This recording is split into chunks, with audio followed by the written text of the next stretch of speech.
श्री महाभारत द्रोण पर्व पुष्प 15। धृतराष्ट्र ने पूछा कि हे संजय, भीम के व्यूह में प्रवेश करने पर उसका किन किन योद्धाओं से संग्राम हुआ, क्योंकि भीम का मुकाबला करना किसी साधारण योद्धा का काम नहीं है।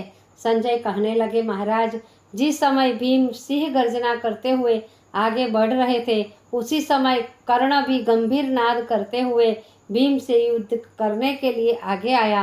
कर्ण को अपने सम्मुख देखकर भीम को बड़ा क्रोध आया और कर्ण पर पैने बाणों की वर्षा करने लगा और गरज गरज कर कौरव सेना के वीरों का हृदय विदीर्ण करने लगे। भीमसेन के भीषण सिंहनाद को सुनकर योद्धाओं के वाहन हाथी घोड़े आदि भय से कातर होकर मलमूत्र त्यागने लगे। यह देखकर कर्ण ने 20 बाण मारकर भीम को घायल किया और 5 बाणों से सारथी को बिंध डाला। भीमसेन ने क्रोधित होकर एक क्षुरप्र बाण से कर्ण के धनुष को काट दिया और एक मल्ल से उसके घोड़े और सारथी को मार दिया तथा 3 बाणों से कर्ण को भी विचलित कर दिया। विरत होकर कर्ण तुरंत ही वृषसेन रथ पर बैठ गया। इस प्रकार कर्ण को परास्त करके भीम कौरव सेना को तितर वितर करने लगे। दुर्योधन ने यह देखकर कि पांडव पक्ष के 3 महारथी व्यूह में प्रवेश कर चुके हैं और जयद्रथ के पास पहुंचना ही चाहते हैं, तो वह शीघ्र ही द्रोण के पास गया और कहने लगा, आचार्य, आपके प्रवेश द्वार पर होते हुए भी पांडवों के 3 अर्जुन, सात्यकी और भीम महारथी व्यूह में प्रवेश कर चुके हैं और वह थोड़ी ही देर में जयद्रथ के पास पहुंचना चाहते हैं। इससे तो मुझे यह निश्चय होता है कि इस युद्ध में हमारी निश्चय ही हार होगी। गुरुदेव, अब तक तो जो हुआ सो उसे जाने दीजिए, लेकिन सिंधुराज की प्राण रक्षा का कोई प्रयत्न करिए। तब द्रोणाचार्य ने कहा, वीरवर, हम प्राणपण से अपने कर्तव्य का पालन कर रहे हैं, फिर भी तुम हर समय हमें उपालंब क्यों दिया करते हो? यह समय इन बातों का नहीं, तुम जयद्रथ की रक्षा करने वाले धनुर्धरों की रक्षा करने जाओ। हम यहीं ठहर कर पांडव और पांचाल वीरों को आगे बढ़ने से रोकेंगे और दूसरे योद्धा भेजकर तुम्हारी सहायता भी करते रहेंगे। आचार्य की आज्ञा पाकर अपने अनुयायियों सहित दुर्योधन जयद्रथ की ओर चला गया। अर्जुन के व्यूह में प्रवेश करते समय उनके चक्र रक्षक युधामन्यु और उत्तमौजा उनके साथ प्रवेश नहीं कर पाए थे। अब वह अवसर पाकर अपने पराक्रम से व्यूह में घुस आए। इन्हें अपनी सेना में देखकर दुर्योधन बड़े वेग से उन पर टूट पड़ा और उसने भीषण संग्राम करने लगा। उन दोनों भाइयों ने दुर्योधन को विरत करके बाणों से घायल कर दिया और अपने रथों को बढ़ाकर अर्जुन के पास पहुंच गए। इस समय भीमसेन भी अर्जुन के पास पहुंचने के लिए उतावले हो रहे थे। जब वे उधर की ओर चलने लगे तो कर्ण ने उन्हें ललकारा और कहा, भीम, मुझे पीठ दिखाकर क्यों जा रहे हो? यह लज्जाजनक कार्य कुंती के पुत्रों को करने योग्य नहीं है। भीमसेन तुरंत ही लौट पड़े और कर्ण की चुनौती का उत्तर अपने पैने बाणों से देने लगे। कर्ण ने भी अनेक मर्मभेदी नाराजों से भीम को छेद दिया। कर्ण के इस आघात से भीम को बड़ा क्रोध आया और उन्होंने भी 25 नाराज मारे और एक बाण से उसका धनुष काट डाला तथा कर्ण को रथ विहीन कर दिया। शीघ्र ही कर्ण दूसरे रथ पर बैठकर भीम के सामने आए।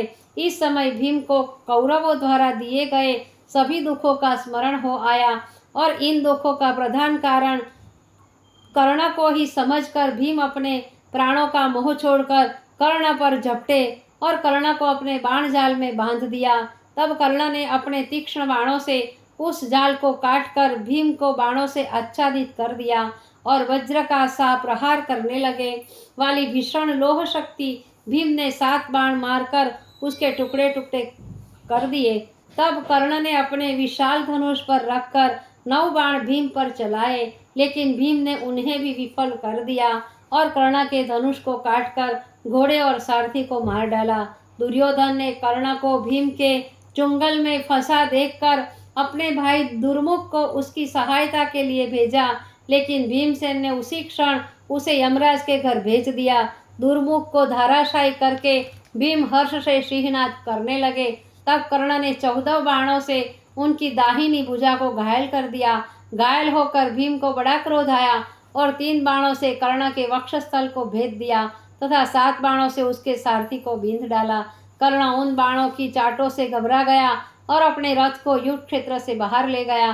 कर्ण को भीम द्वारा परास्त हुआ देखकर आपके 5 पुत्रों ने भीम पर आक्रमण किया। उन्हें आक्रमण करते हुए देखकर कर्ण भी वापिस आ गया। इस प्रकार उन सब लोगों ने भीम को चारों ओर से घेर लिया और उन पर बाण वर्षा करने लगे, किंतु भीमसेन तो कर्ण की गति को रोककर उन 5 धृतराष्ट्र पुत्रों को 5-5 बाण मारकर धराशायी कर दिया। इस प्रकार भीम ने धृतराष्ट्र के 31 पुत्रों को मृत्यु के हवाले कर दिया। भीम के इस कृत्य ने कर्ण को बड़ा कुपित किया और इस बार वह काल की तरह भीम पर झपटा और बड़े तीक्ष्ण बाणों से भीम को बींध दिया और अपने अस्त्र कौशल से भीम के समस्त अस्त्र शस्त्र काट दिए। तब भीम ढाल तलवार लेकर पैदल ही रथ की ओर दौड़े, लेकिन कर्ण ने तलवार को काट दिया। भीम ने निशस्त्र हो जाने पर वह उछाल मारकर कर्ण के रथ जा चढ़े और कर्ण को रथ से बाहर खींचने लगे, किंतु कर्ण ने वितस्ता बाणों से भीमसेन को घायल करके रथ से भगा दिया। अब भीम अपनी रक्षा के लिए मरे हुए हाथियों की लोथों में बैठे और हाथियों की लोथ उठा उठा कर कर्ण पर फेंकने लगे। कर्ण भी अपने बाणों से उन्हें रास्ते में काट देते थे। इस समय कर्ण ने अपने बाणों की मार से भीम को मूर्छित कर दिया। कर्ण चाहते तो भीम को समाप्त कर सकते थे, परंतु उसने प्रतिज्ञा के वशीभूत होने के कारण उन्हें नहीं मारा। कर्ण भीम के पास गए और अपने धनुष की नोक को भीम के शरीर में चुभाने लगे। उसके स्पर्श होते ही भीम की संज्ञा लौट आई और उन्होंने वही धनुष कर्ण से छीनकर उसके मस्तक पर मारा। कर्ण क्रोधित होकर भीम से दुर्वाक्य कहने लगे।